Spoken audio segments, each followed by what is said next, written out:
하나님 말씀은 에스라서 8장 35절 36절입니다. 같이 한 목소리로 함께 읽겠습니다. 사로잡혔던 자의 자손 곧 이방에서 돌아온 자들이 이스라엘의 하나님께 번제를 드렸는데 이스라엘 전체를 위한 수송아지가 12마리요 또 숫양이 96마리요 어린 양이 77마리요 또 속죄제의 숫염소가 12마리니 모두 여호와께 드린 번제물이라. 무리가 또 왕의 주소를 왕의 총독들과 유브라데강 건너편 총독들에게 넘겨주매 그들이 백성과 하나님의 성전을 도왔느니라. 아멘.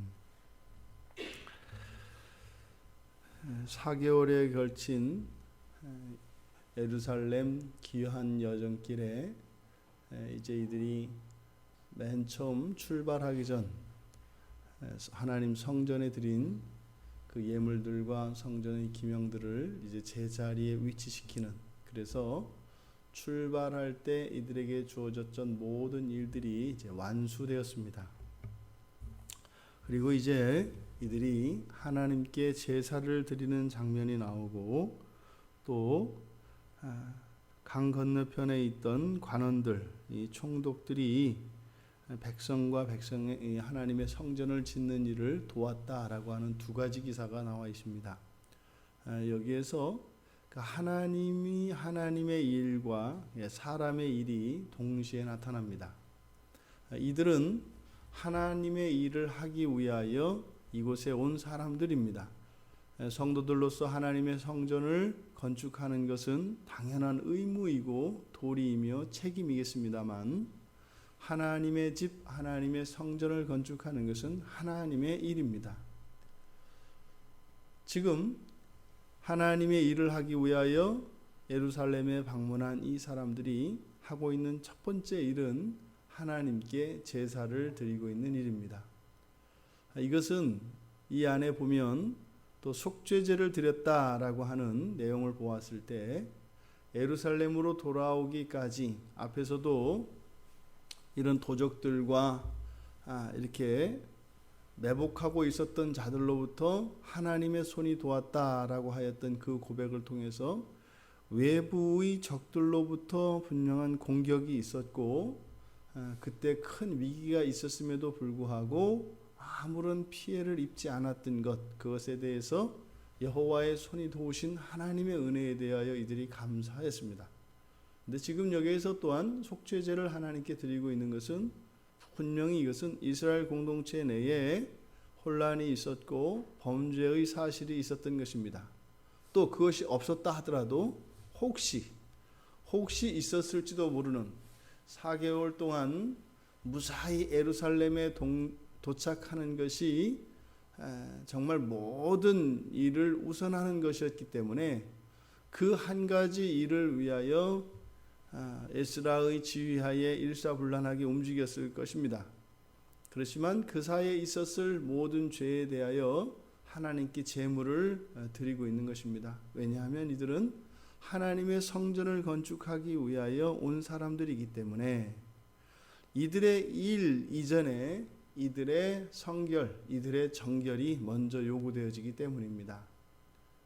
온전치 못한 자들로서 하나님의 일을 참여한다는 것 자체가 오히려 그 하나님의 일을 돕는 것이 아니라 오히려 그르치게 하는 것이기 때문입니다.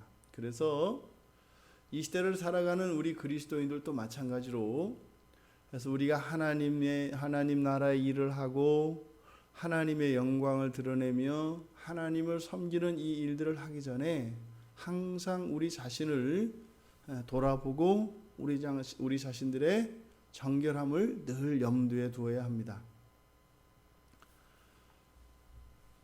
종종 나오는 매스컴에서의 우리 기독교, 특별히 개신교에 대한 부정적인 보도들이나 이러한 것들을 볼 때마다 우리가 우리의 자신의 일과 하나님의 일 가운데 자꾸 우리의 일을 먼저 하지 않고 하나님의 일을 하려고 하는 그런 태도나 그러한 일들이 많이 일어나고 있는 것을 보게 됩니다. 너무나 안타까운 일입니다만, 그 최근에 뉴스에서 나왔던 어느 대형교회 어느 목사님의 그런 부끄러운 추행의 이야기, 제가 그 소식을 듣고 참 놀랐던 것은, 최소한 나이가 그 정도면 목사 안수를 받은 지도 거의 10여 년 가까이 됐고, 또 신학을 공부하고 이런 과정이면 10수년 동안 아마 그분과 함께한 공동체, 지체들이 있었을 겁니다. 그러면 그런 정신질환이 있었다면 분명히 주변 사람들은 알았을 법한데 어떻게 그런 분이 목사가 될 수 있었을까, 그런 생각을 했습니다. 그러니까 공동체 안에서 완전히 이렇게 감추어질 수 있는 개인, 그것은 그 개인의 문제와 함께 우리가 반드시 잊어서 안 되고 고려되어야 할 부분은 그 공동체의 공동체성입니다. 그러니까 말로만 공동체, 다시 말해서 함께 생활만 할 뿐이지 전혀 그분이 지금까지 살아오면서 있었던 많은 사람들과의 함께 있었던 그런 공동생활이 전혀 교회로서의 공동체성은 없었다 이 말입니다. 어떻게 10년 동안 그 정신병이 있고 정신질환이 있고 그것으로 약을 먹고 있었던 것을 아무도 몰랐겠습니까?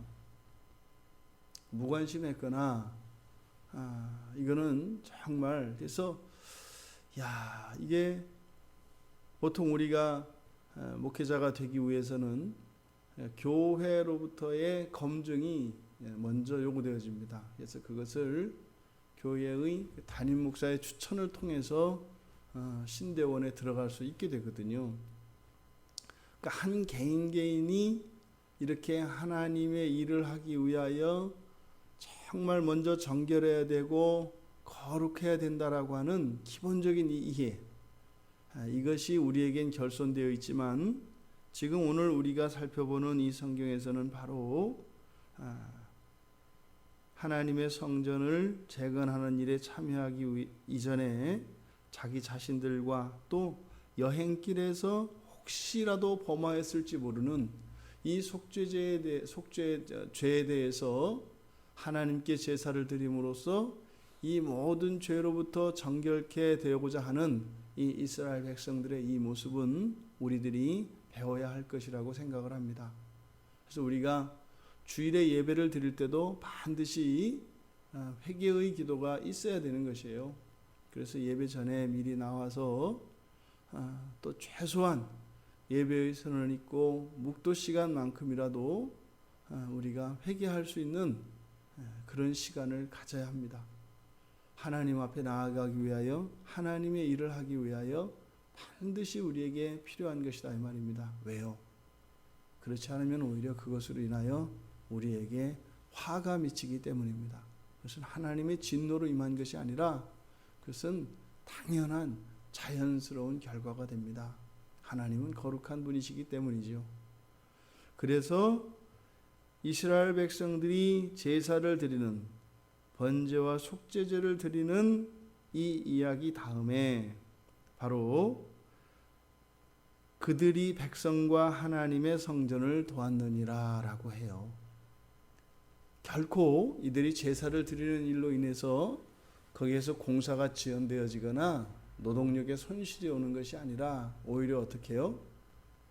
정결함을 우리가 회복하고자 할 때 하나님의 도우심으로 오히려 하나님의 성전을 재건하는 일에 더 도움이 된다 이 말입니다.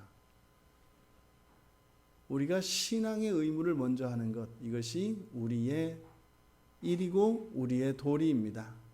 그러면 하나님의 일은 하나님이 하시는데 우리를 통하여 하시지요. 하지만 세상으로 하여금 또 돕는 자로 하여금 우리를 돕게 하신다는 것을 기억하셔야 합니다. 하나님은 하나님의 구원의 백성을 이끄실 때 하나님 일방적으로 하지도 않으시고 또 우리들에게 완전히 어떠한 일감들을 던져주시고 우리들로 하여금 그 일을 하게 하시지 않습니다. 하나님은 항상 협력하여 하시기를 기뻐하십니다. 하나님께서 주도하시되 또한 우리가 적극적으로 그 일에 참여하여서 그 하나님이 하시는 그 일에 그 기쁨과 영광을 알게 하신다 이 말입니다. 우리에게 날마다 주어지는 하루하루의 삶이 그런 것입니다. 이 한날을 통해서요, 하나님은 하나님의 일을 이루실 것입니다. 하지만 그 일에 우리가 직접 참여하기를 원하십니다. 그래서 우리를 부르신 것입니다. 하지만 우리가 그 하나님의 일을 함에 있어서 하나님이 기뻐하시는 뜻을 알고 그것을 위하여 하나님의 영광을 위하여 살아가고자 할 때 더 하나님이 우선하는 관심은 바로 우리들 한 사람 한 사람이라는 것을 기억하시기 바랍니다. 우리의 정결을 요구하십니다. 우리의 정결을. 그래서 늘 우리가 마음속으로 우리의 생각을 살피고 우리의 말을 살피고 우리의 행동을 살피며 우리는 제사를 드리는 것이 아니라 예수 그리스도의 이름으로 하나님께 기도할 때 우리의 실수와 우리의 잘못과 우리의 모든 죄가 용서되어진다는 것을 믿으시기 바랍니다.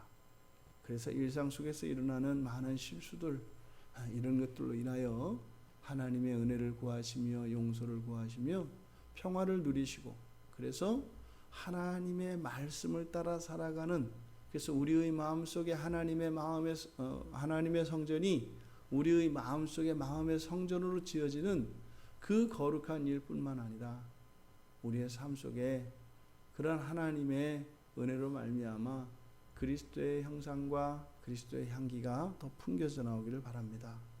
그래서 이 한날을 그렇게 살기를 바랍니다. 늘 정결함을 유지하기 위하여, 하지만 그 모든 것을 하나님의 영광을 위하여 살아가시는 복된 여러분들 되시기를 주님의 이름으로 축원드립니다. 기도하겠습니다.